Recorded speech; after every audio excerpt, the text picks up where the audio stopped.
Vous est-il déjà arrivé de prier de la manière suivante?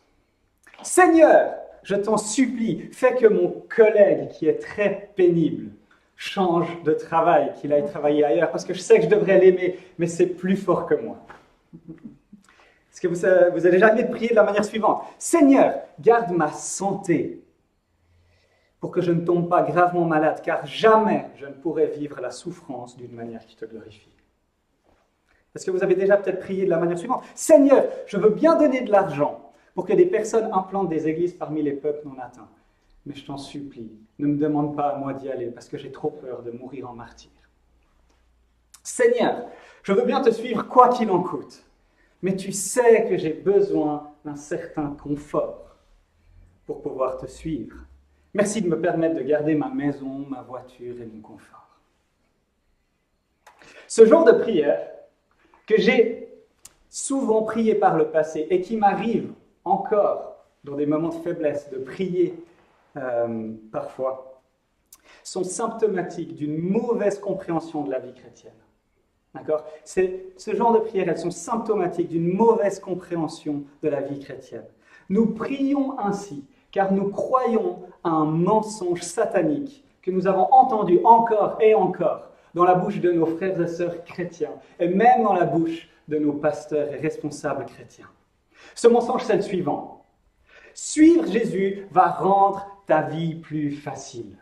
Suivre Jésus va rendre ta vie plus facile. Voilà le mensonge que Satan veut graver dans nos esprits et qui nourrit ce genre de prière, dont on est tous quelque part coupables. Parce que d'une certaine manière, on croit tous, ou on a tous envie de croire à ce mensonge, parce qu'il est tellement bien, il est tellement réconfortant.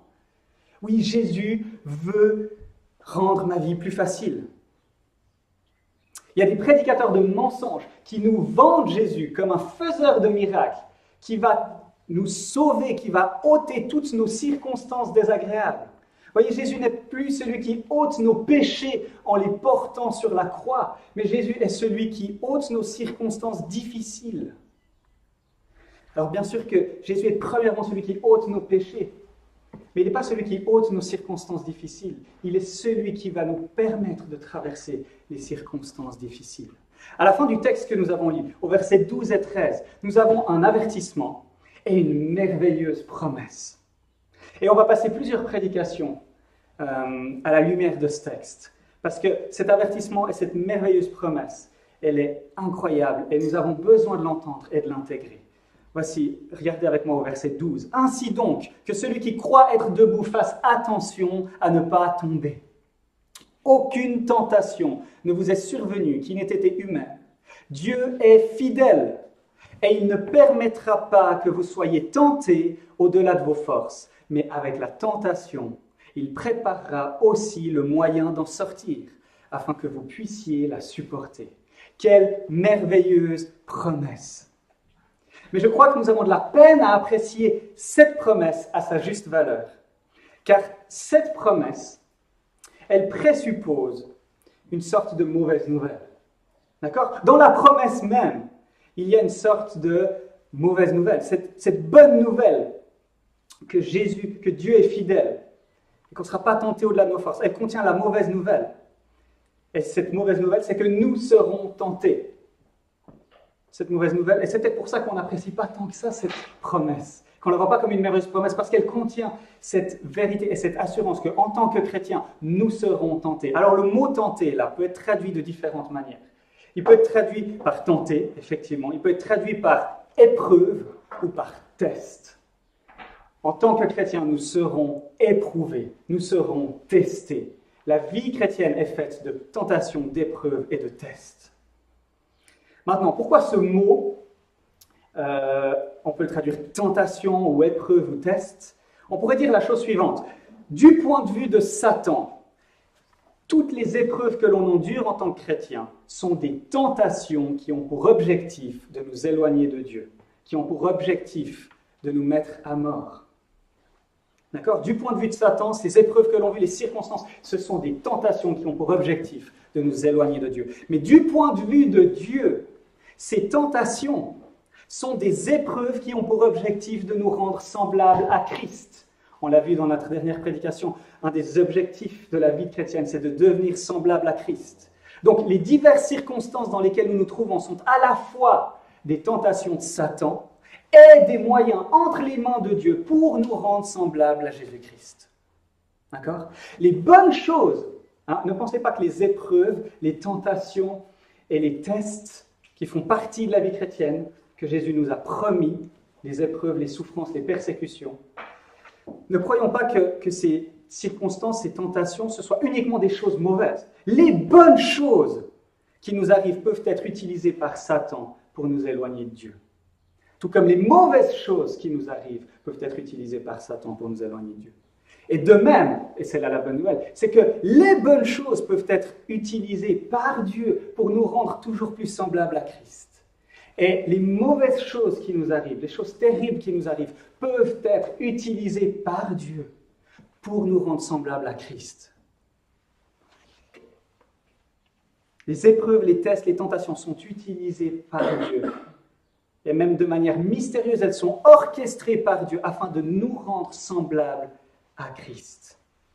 Ce sont des outils entre les mains de Dieu qu'il va utiliser pour nous sculpter à la ressemblance de Christ. Alors, on va voir donc plusieurs prédications à partir de ce texte. On va creuser ce texte. Et au travers des prochaines prédications, on va voir que parce que Dieu est fidèle, comme il nous le dit dans ce texte, Dieu est fidèle. Parce que Dieu est fidèle, quoi qu'il arrive, nous pouvons persévérer dans l'obéissance. D'accord ? Parce que Dieu est fidèle, quoi qu'il arrive, peu importe la tentation, peu importe le test, peu importe l'épreuve que nous endurons, nous pouvons persévérer dans l'obéissance. Aucune circonstance, aucune situation ne peut devenir une excuse pour désobéir à Christ. Et c'est la promesse qu'il y a dans ce passage. C'est qu'avec la tentation, Dieu va préparer aussi le moyen d'en sortir. C'est-à-dire qu'aucune circonstance, aussi terrible qu'elle soit, ne peut être une excuse pour pécher. Mais que peu importe les circonstances, parce que Dieu est fidèle, quoi qu'il arrive, nous pouvons persévérer dans l'obéissance. On va voir ça ensemble. Dieu est fidèle, quoi qu'il arrive, nous pouvons persévérer dans l'obéissance. Alors on va prendre plusieurs prédications pour ensemble voir ça. Alors notre texte, versets 12 et 13. Au verset 12, on a donc un avertissement. Que celui qui croit être debout fasse attention à ne pas tomber. Nous avons et nous aurons toujours et constamment besoin de Christ et de son Église. C'est un avertissement qui nous humilie et qui nous rappelle notre besoin essentiel, notre besoin ontologique, c'est-à-dire lié à notre nature de Dieu. Nous n'avons pas seulement besoin de Dieu parce que nous sommes pécheurs, nous avons aussi besoin de Dieu parce que nous avons été créés en son image dans une dépendance de Dieu. On va voir ça après. Ensuite, il y a la promesse, verset 13. Et cette promesse, elle contient 3 vérités. La première vérité, donc verset 13. Aucune tentation ne vous est survenue qui n'ait été humaine. Ce que Paul dit là, c'est que naturellement, on croit que ce qui nous arrive, on est les seuls à le vivre. Et Paul, il dit, aucune tentation, rien de ce que vous vivez n'est pas commun aux êtres humains. Depuis 2000 ans qu'il y a des chrétiens, tu n'es pas le seul à vivre ce que tu vis. Et on verra dans une autre prédication comment ça, c'est un véritable réconfort pour nous. Deuxième vérité, Dieu est fidèle. Et on va voir aujourd'hui cela, pourquoi Dieu est fidèle. Et on va voir que Dieu est fidèle parce que Christ est notre rocher. Troisième vérité, il ne permettra pas que vous soyez tentés au-delà de vos forces, mais avec la tentation, il préparera aussi le moyen d'en sortir afin que vous puissiez la supporter. Quelle merveilleuse vérité de savoir qu'on ne sera pas tenté au-delà de nos forces. Nous n'avons pas besoin de nous inquiéter. Mais s'il m'arrivait ça, comment est-ce que je ferais? Nous pouvons être confiants que ce qui va nous arriver, peu importe ce que c'est, Dieu pourvoira pour nous le moyen d'en sortir et de persévérer dans l'obéissance, peu importe ce qui nous arrive. Quel réconfort, quelle bonne nouvelle, quel merveilleux passage. Et que l'on puisse, et je vais vous inviter encore à méditer sur ce passage jusqu'à la prochaine prédication. Alors, Dieu est fidèle. Quoi qu'il arrive, nous pouvons persévérer dans l'obéissance. Alors aujourd'hui, on va prendre, donc ça, ce sera les 2 versets, ces éléments que j'ai dit là, c'est avec ces éléments en tête qu'on va lire le reste de notre passage. D'accord? Et ce matin, on va lire et on va creuser les 5 premiers versets du chapitre 10, donc du verset 1 au verset 5. Et Paul fait plusieurs choses dans ce passage. Premièrement, il fait un un parallèle entre ce qui est arrivé aux Israélites et puis le baptême des chrétiens. Donc on va voir un petit peu ce que c'est le baptême des chrétiens à la lumière de ce qui arrive aux Israélites. Et puis un deuxième élément, c'est que Paul, dans ce passage, il parle que Jésus était le rocher qui accompagnait les Israélites. Et on va voir en quoi de comprendre qu'est-ce que ça veut dire que Christ était le rocher. En quoi Christ était le rocher nous assure que Dieu est fidèle et donc que quoi qu'il arrive, nous pouvons persévérer dans l'obéissance. Alors c'est parti, verset 1. Frères et sœurs, je ne veux pas vous laisser ignorer que nos ancêtres, vous voyez, c'est incroyable, Paul écrit aux Corinthiens, qui n'étaient pas une église principalement composée de juifs, c'était des païens. Et il leur dit, l'histoire de la Bible, ce n'est pas seulement l'histoire des juifs, c'est l'histoire de tous ceux qui sont unis à Christ. C'est nous, les véritables descendants d'Abraham, nous qui avons mis la foi en Jésus-Christ. Et il leur dit, notre histoire en tant que chrétien ne commence pas avec Jésus-Christ. Notre histoire en tant que chrétien ne commence pas quand on s'est converti. Notre histoire en tant que chrétien commence avec Adam et Ève dans le jardin et continue avec Noé, avec Abraham, avec David, avec Moïse, avec David. D'accord ? C'est notre histoire. En tant que chrétiens, nous sommes intégrés dans l'histoire. Nous sommes le véritable peuple de Dieu. Nous sommes l'Israël de Dieu. C'est incroyable que Paul parle aux Corinthiens de cette manière. Donc, on continue. Frères et sœurs, je ne veux pas vous laisser ignorer que nos ancêtres ont tous été sous la nuée et qu'ils ont tous passé à travers la mer. Ils ont tous été baptisés en Moïse, dans la nuée et dans la mer. Ils ont tous mangé la même nourriture spirituelle et ils ont tous bu la même boisson spirituelle. Paul est en train de faire un parallèle dans ce passage. Tous nos pères ont été baptisés pour Moïse. Ils ont été baptisés en Moïse, on pourrait traduire baptisés pour Moïse. Ils ont reçu le baptême de Moïse. C'est très intéressant. Ce que Paul il fait là, c'est un petit peu compliqué. Paul il est en train de forger une formule qui correspond à ce qu'on a dans les actes. D'accord ? Les chrétiens disaient qu'on était baptisés pour Jésus-Christ, pour porter le nom de Jésus-Christ, ou on était baptisés en Jésus-Christ. Et c'est ce que les chrétiens disaient. Quand on devenait chrétien, on se faisait baptiser comme symbole qu'on était mort à notre ancienne vie et qu'on ressuscitait avec Christ. Et Paul reprend cette formulation et, de manière un petit peu étrange, il l'applique aux Israélites en disant qu'ils ont été baptisés en Moïse. Vous voyez, au verset 2, ils ont tous été baptisés en Moïse dans la nuée et dans la mer. Et donc, il fait référence à la nuée et à la mer. Il fait référence à un moment particulier de l'histoire d'Israël, au moment où le peuple d'Israël était conduit hors d'Égypte par la nuée. C'était une sorte de nuage. On verra après ce que c'était. Et puis, ils ont traversé la mer à pied sec. D'accord ? Et ensuite, Dieu a englouti le peuple, les Égyptiens qui voulaient les mettre à mort. Donc, il veut qu'on ait ça en tête, et il dit, ce qui s'est passé à ce moment-là dans l'histoire d'Israël, c'était un baptême en Moïse. Alors, ce qu'on va faire, c'est que, puisque Paul fait un parallèle, on va, à la lumière de ce parallèle, tirer des principes qui vont nous éclairer sur qu'est-ce que c'est le baptême chrétien. Puisque Paul, il dit, le baptême chrétien, ce qui s'est passé avec Moïse et le peuple, c'est comme un baptême. Et bien, de ce qui s'est passé là, on va tirer des leçons pour qu'est-ce que c'est le baptême chrétien. Et là, je me base sur Henri Blocher, qui fait une excellente prédication, où il donne 4 leçons principales qu'on peut retirer de cet événement. Donc, si les événements de la sortie d'Égypte, la traversée, sont comparés à un baptême, qu'est-ce que cela veut dire pour le sens, la fonction du baptême chrétien? C'est ce qu'on va faire. Mais avant ça, on va se remettre un peu dans le contexte et je vais rapidement lire le texte auquel Paul fait référence. Exode. On va être plusieurs fois dans Exode dans cette prédication.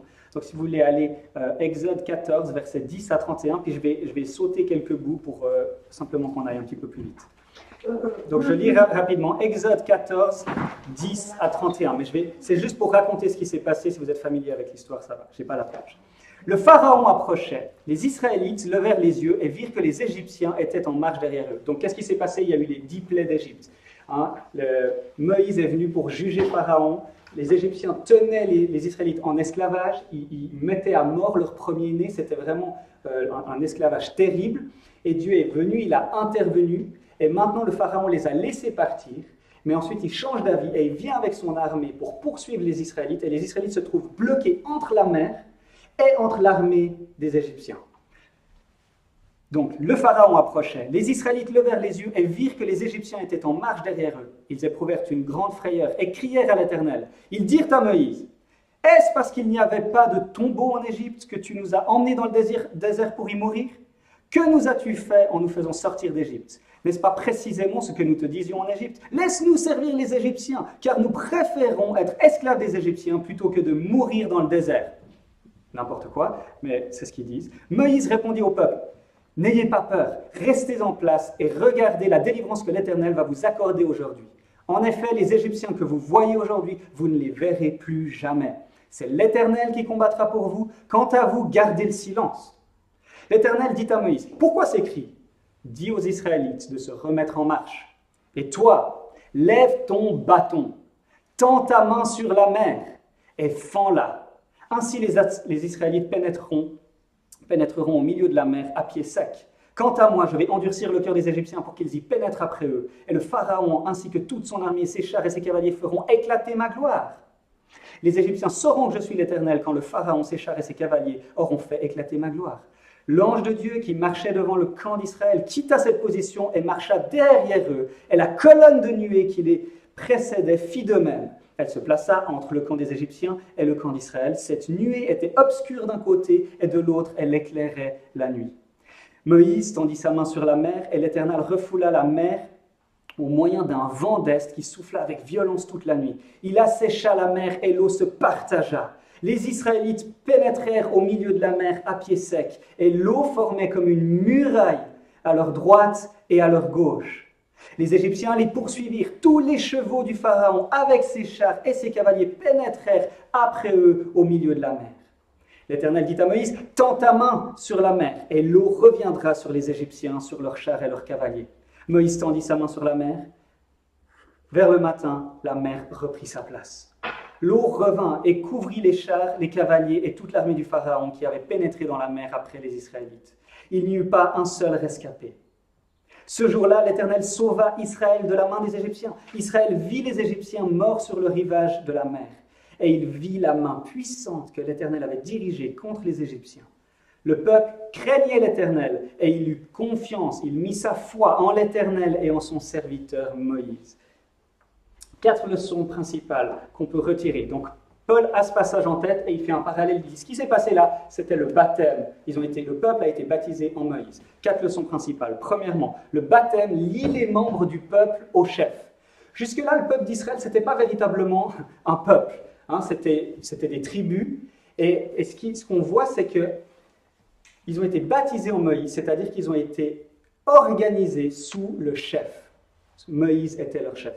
Et le dernier verset, « Et il vit la main puissante que l'Éternel avait dirigée contre les Égyptiens. Le peuple craignit l'Éternel et il eut confiance en l'Éternel et en son serviteur Moïse. » Donc ils ont eu foi en Dieu et en son serviteur Moïse. C'est-à-dire qu'ils ont constitué une nation et le représentant, c'était Moïse. De la même manière, quand on se fait baptiser, Jésus devient notre chef d'alliance, il devient notre représentant. On est unis avec Christ et nous ne sommes plus représentés par Adam, qui demeure sous la condamnation et la malédiction, mais maintenant nous sommes représentés par Christ, qui nous a représentés parfaitement, qui est mort et ressuscité pour nous.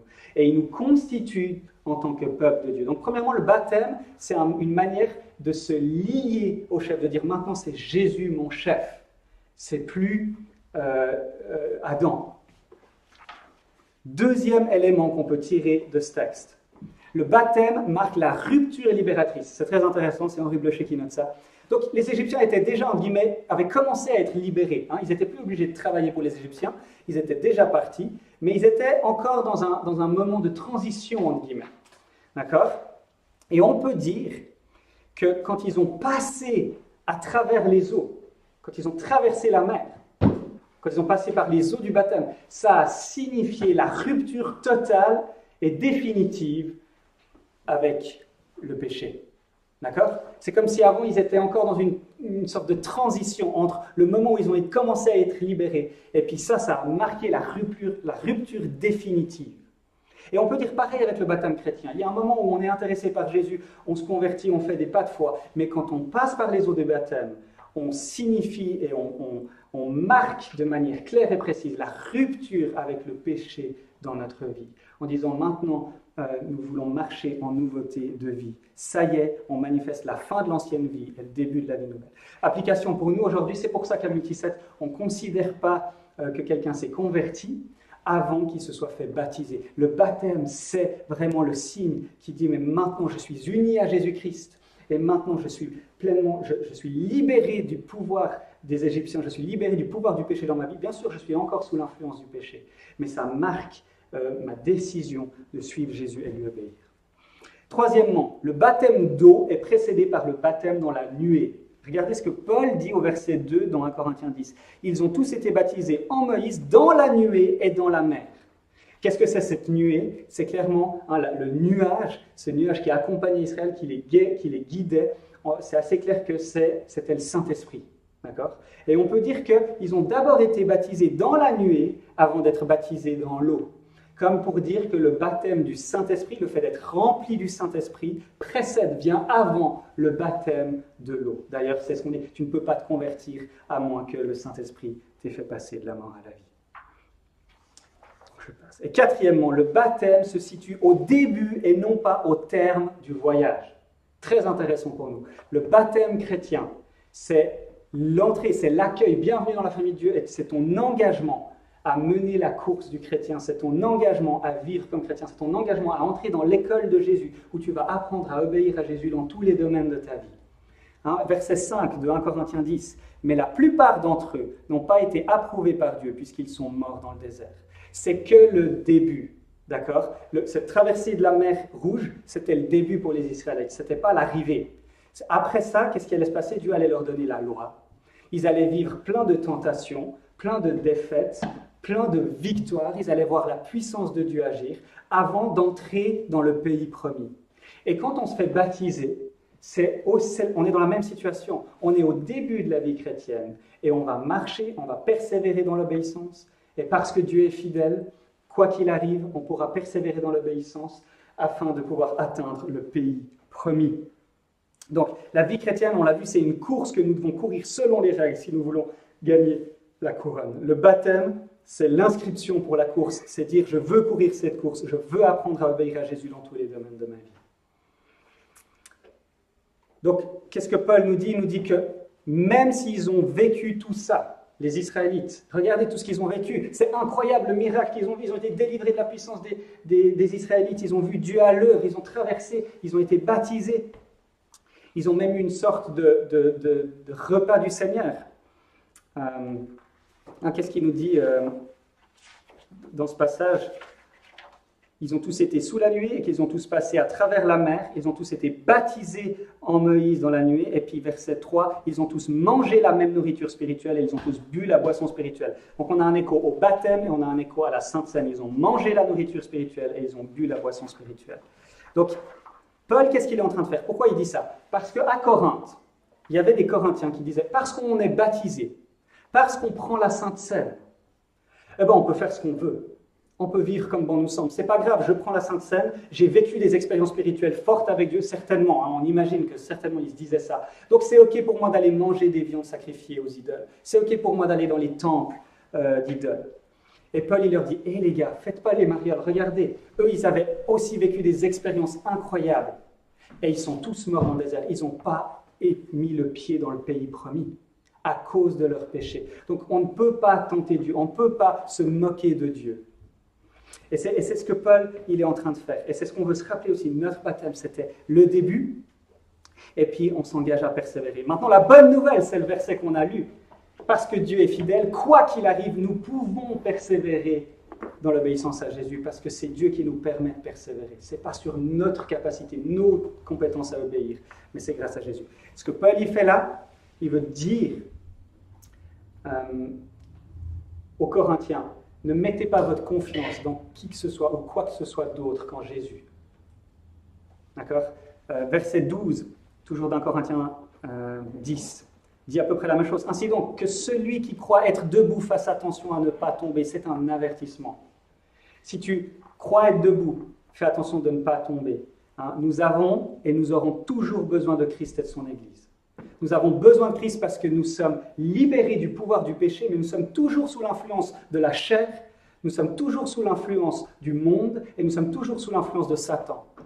Mais en Christ, nous avons été libérés du pouvoir, nous ne sommes plus esclaves, mais nous sommes toujours sous leur influence. Et nous avons donc désespérément et constamment et journellement besoin de la grâce de Dieu pour tenir ferme. Et nous avons besoin de la grâce de Dieu, non seulement parce que nous sommes dans un monde pécheur et influencé par le péché, mais aussi en raison de notre nature humaine. En tant qu'être humain, en l'image de Dieu, Dieu nous a créés d'une manière dépendante.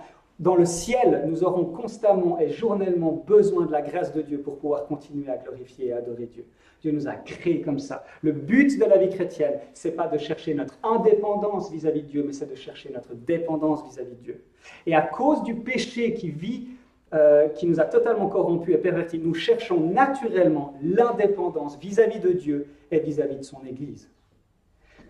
Par exemple, peut-être que des fois tu dis, mais quand j'aurai ceci ou cela, je serai enfin en sécurité, j'aurai enfin atteint le but, je n'aurai plus besoin de l'aide de Dieu et des autres. Tellement souvent en tant que chrétien, on se dit, ok, quand je saurai gérer ma colère, je serai enfin un bon chrétien, puis je pourrai me reposer, j'aurai enfin atteint le but. Ou tu te dis, mais quand j'aurai géré ma susceptibilité, quand j'arrêterai d'être susceptible pour des trucs nuls, enfin je serai arrivé, j'aurai plus besoin de la grâce de Dieu. Quand j'aurai géré mes angoisses, mon stress, mes peurs, ma crainte du regard des autres, mon problème d'alimentation, quand j'aurai réglé toutes ces choses, enfin je serai arrivé. Vous savez quoi? Même au ciel, on ne sera pas arrivé dans un état où on sera indépendant. C'est faux pour le chrétien de chercher l'indépendance vis-à-vis de Dieu.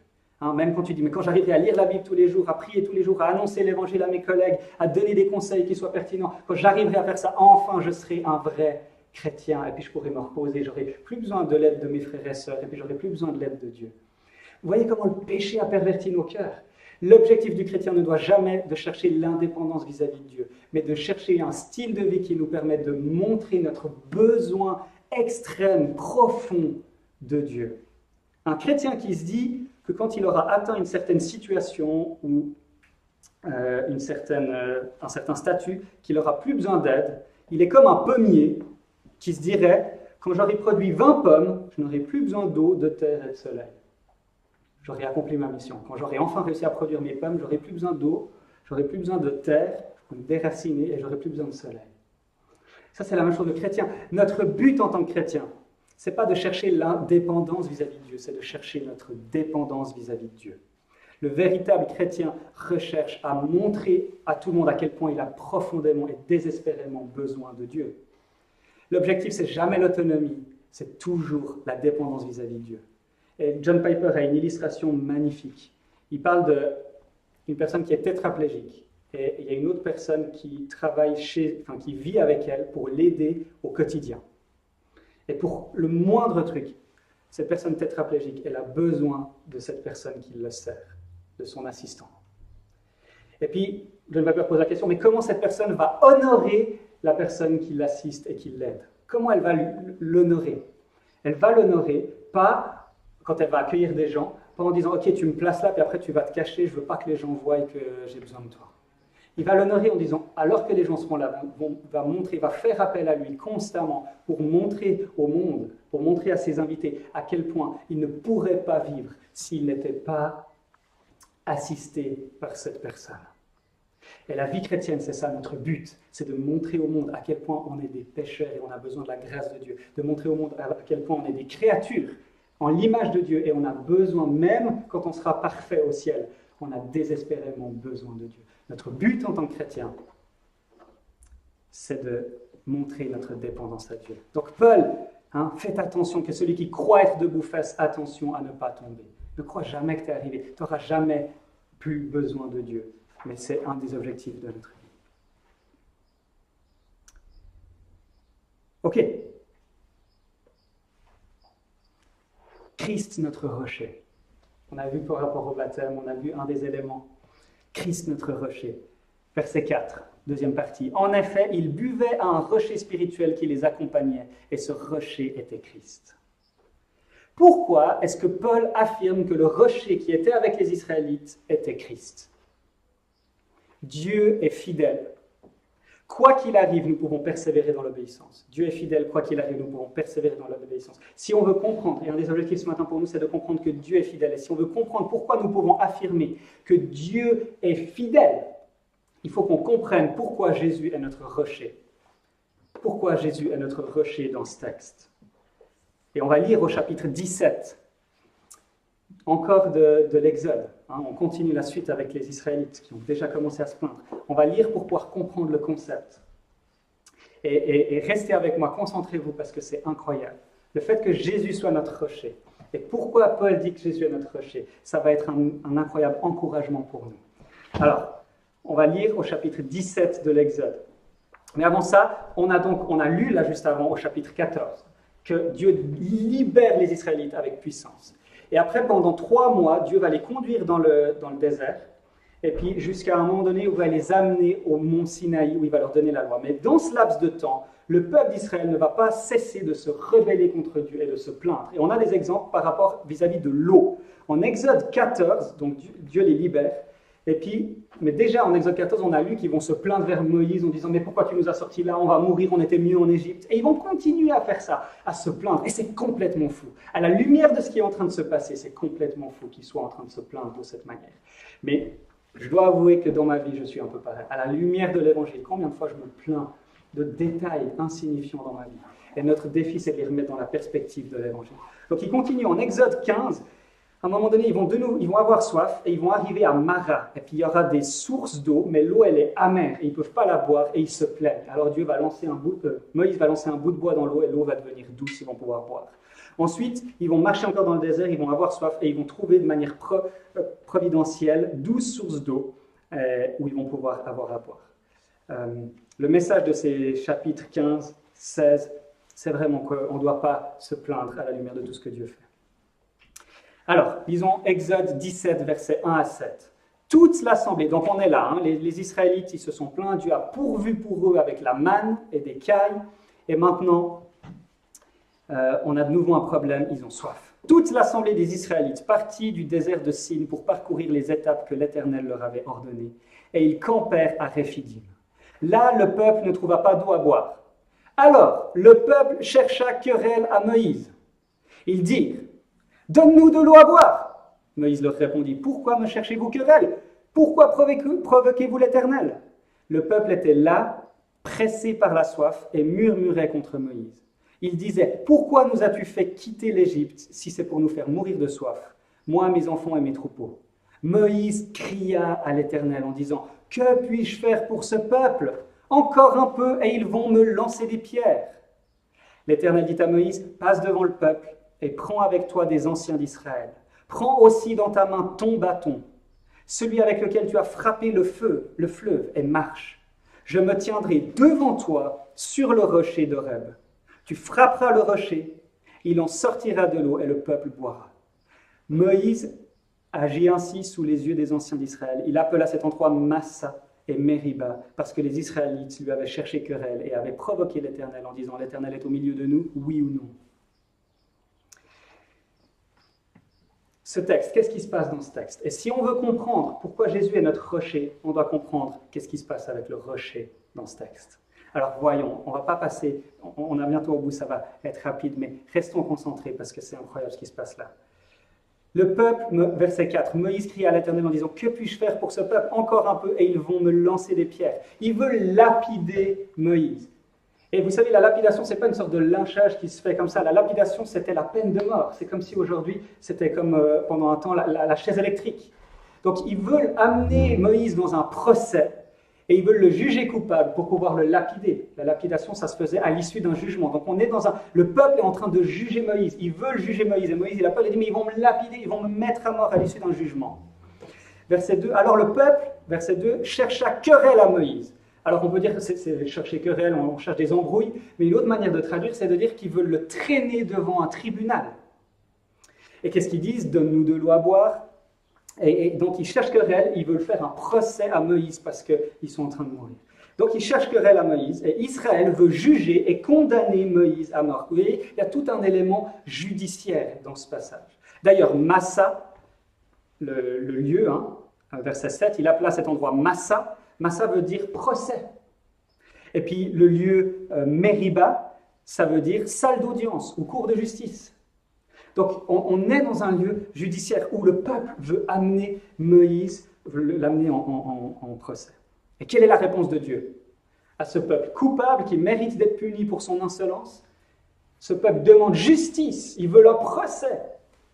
Dieu aime la justice et il va donner ce que les Israélites demandent. Il va leur donner la justice. Et le Dieu qui est juste et qui punit les méchants va entrer en jugement avec eux. Et c'est ce qui fait, imaginez les Israélites qui commencent à se dire « Oups, on n'aurait peut-être pas dû faire ça ». Parce que Dieu dit à Moïse « Passe devant le peuple et prends avec toi les anciens ». Dieu dit à Moïse « Sépare-toi du peuple ». Sépare-toi. Et puis si on se rappelle, il y a d'autres histoires dans la Bible où Dieu dit « Séparez-vous de ce peuple », avec Corée par exemple, et il va mourir. D'accord, où Dieu va déverser son jugement. Donc déjà là, le peuple, il doit se dire, oups, il se passe quelque chose de mauvais parce qu'il y a les justes d'un côté, et puis il y a nous qui nous sommes pleins alors que Dieu nous avait comblés de bénédictions. Ensuite, Dieu dit à Moïse, prends ton bâton. Prends aussi de ta main ton bâton, celui avec lequel tu as frappé le fleuve et marche. Vous savez, comment on reconnaît un médecin, c'est s'il a un stéthoscope, par exemple, dans les films. Je ne sais pas si vraiment il les utilise, mais on reconnaît un médecin. Comment on reconnaît un juge? C'est celui qui a le marteau. Dans le temps de l'Ancien Testament, comment on reconnaît un juge? C'est celui qui a le bâton.